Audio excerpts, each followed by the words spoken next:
लोककला महाराष्ट्राच्या सांस्कृतिक विश्वाला समृद्ध करून सोडणारा आपला प्राचीन वारसा। मात्र काळ बदलत गेला आणि कधीकाळी समाज मनावर गारूड घालणाऱ्या या लोककला लोप पावत गेल्या।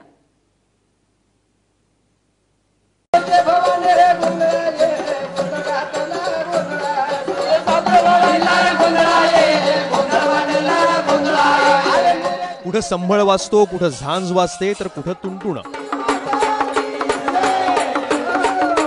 अकोल्याच्या अकोटमध्ये लोककलांच्या कलाकारांची मांदियाळी जमली आहे। कोणी वाघ्या मुरळीच्या तालावर नाचतंय, तर कोणी गोंधळात दंग आहे। अकोटच्या JCI संस्थेनं या कार्यक्रमाचं आयोजन केलं।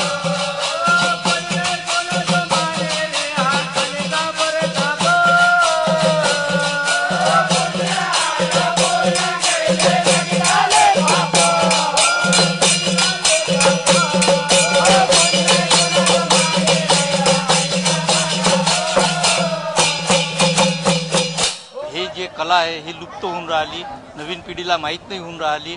नवीन पिढीला हे कला माहीत व्हावं याच्यासाठी हा कार्यक्रम आम्ही आयोजित केला आहे। या कलेसाठी आम्हाला 11 पार्टिसिपेंट लाभलेले आहेत। सध्याच्या रॉक म्युझिकच्या जमान्यात वाघ्या मुरळी, भारूड, खापऱ्या, जात्यावरच्या ओव्या हे सगळे शब्द जणू आउटडेटेड झाले। पण अकोलेकरांना मात्र याची देही याची डोळा या साऱ्या लोककलांचा मनमुराद आनंद घेता येतोय।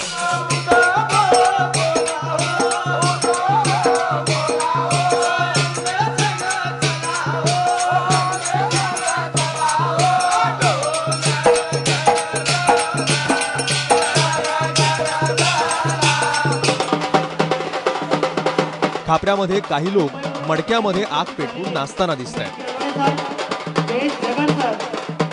तर कुणी ढोलाची साथ संगत करत भजनाचा आनंद घेत आहेत।